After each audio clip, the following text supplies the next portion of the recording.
Hello fellow YouTubers, this is N0AGI. I'm here to present the version 2 of Shack2Go project. You probably have seen my Shack2Go version 1 on my YouTube channel. This would be a lighter version of that, far more self-contained. Pardon the background noise. This bird just decided to go crazy. But anyway, so this is far more self-contained compared to the first version. And I'll do a quick walkthrough. I would love to hear your feedback and any thoughts. So to start out, the frame. This is a frame that you would find on a typical military backpack, and you could buy these at a local Axeman store or surplus stores. So I got one of these and repurposed the frame to mount the equipment on top of it. So currently I have the Yaesu FT857 with a Cantronics KPC3 Plus and the What's Up meter. All of this stuff is kind of connected together and is powered by this battery pack here. You might have seen my other YouTube videos where I briefly talked about this battery pack. It's made by a company called Aspect Solar, and the product is called Energy Bar, or it can also be searched for by SunSocket Energy Bar 250. This battery pack is really impressive in the sense it's got a 250 amp hour battery pack in it, and it provides a ton of opportunities. One is, of course, as an AC power inverter outlet, and there is a 13 volt cigarette lighter power outlet. There are 4 USB ports at 5 volts with a 2 amp output. And then this one here is the charging inlet for this battery pack. You could power up this battery pack using solar chargers or even just a wall charger. And this section here is a little LCD panel that shows you the current status, of course a power on-off button. The Yaesu 857 is mounted through this bracket onto the Energy Bar battery pack, through the bracket that you get when you purchase the radio. It's meant for mounting on your vehicle, but this works really well. And this is the antenna, the VHF, UHF antenna mounted to the back of it through this connectors or adapters. It works really well because when you're mobile, walking about, you would wear this equipment, and when you wear the equipment, the antenna would be vertically positioned, so it works really well. And when you're working, when you're on a workbench like this one here, you could actually loosen this up. Let me quickly see if I can make this work.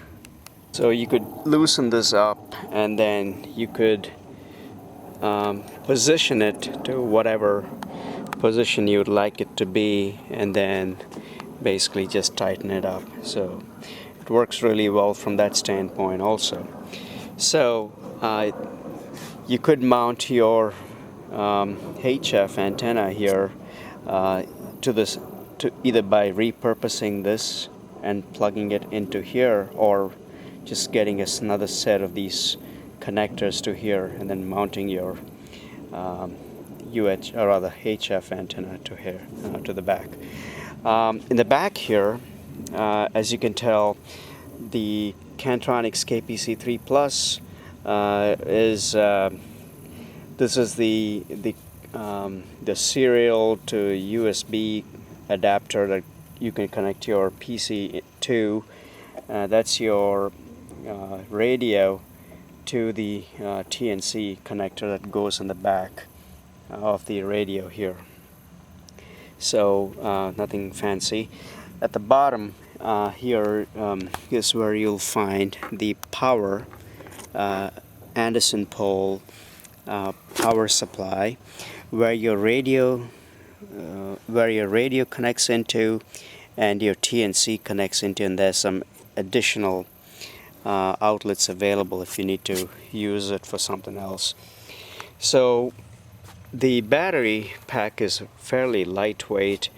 This version 2 of this Shack2Go is far more efficient from a weight standpoint to the value standpoint.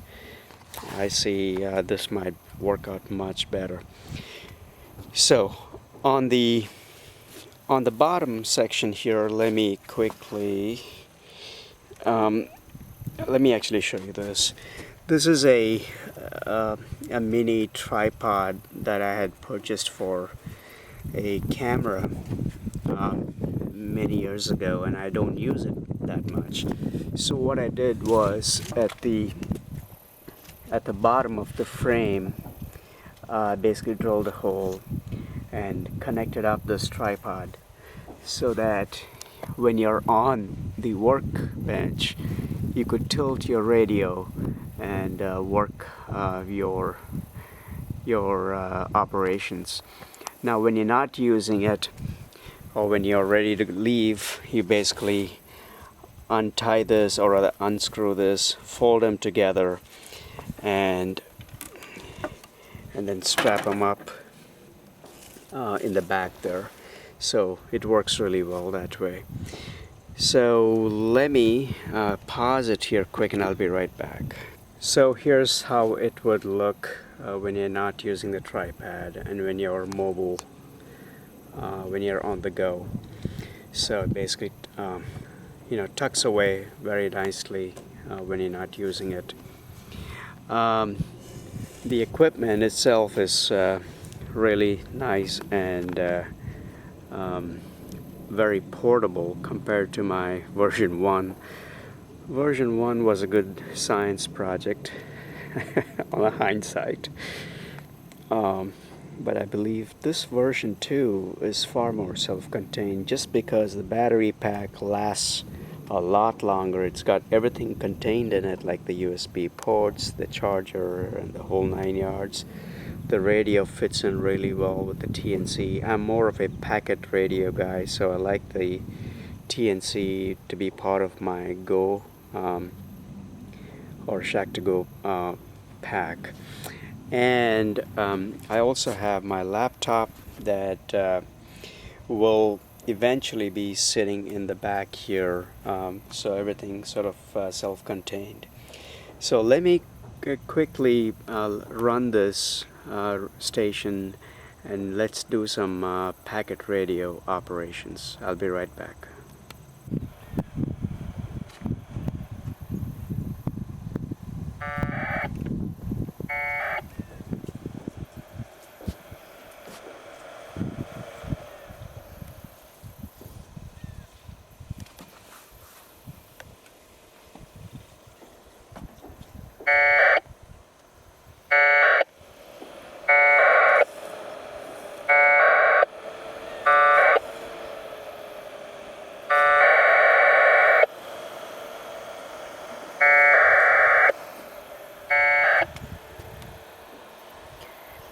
Sorry about the laptop's LCD screen. It's not as bright as you'd like, just because it's an older model laptop and there's no backlight to it, or there's not enough backlight to it. But anyway, so here's the quick demo of the packet station. 145670 is the Twin Cities packet node or packet network station frequency. A lot of the packet nodes work this frequency, so we're all kind of connected, and people who want to connect to other nodes can connect with each other through this frequency here. So that's that, just a quick demo. What I'm running here, I don't know if you're able to see this really well, but what I'm running here is a RMS Express WinLink client application, so I could check emails while you're on the road, etc., over the air. So I kind of understand it, when you look at it, because VHF had not come into its own at the time. And certainly UHF was around, people were fooling with it. So this is a local station on VHF. An appliance operator could operate. Maybe it's good for some of us anyway. Alright, yeah, I better get going here, Wayne.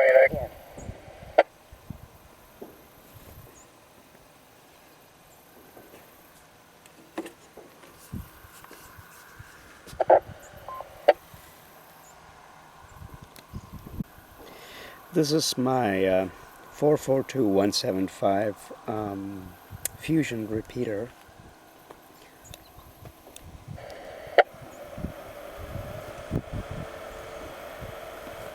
So I'm sitting here on my deck working the station, and that's my tower. We have 3 antennas up there. I don't know if you're able to fully see it, but the one on the top is a GP9 for the fusion repeater, and the APRS for terrestrial. That's a GP3 for APRS-IS, and one on the other side is also a GP3 working the packet node. So we have 3 antennas currently. There's some interference, so I'll have to do some vertical isolation between the 2 GP3s. Even though the 2 frequencies are wide apart, there's still some interference, so I'll need to move down the packet node GP3 maybe a few feet below the APRS-IS. So anyways, that's a quick walkthrough of the version 2 of the Shack2Go project. Thanks for watching. We'll talk soon. Bye.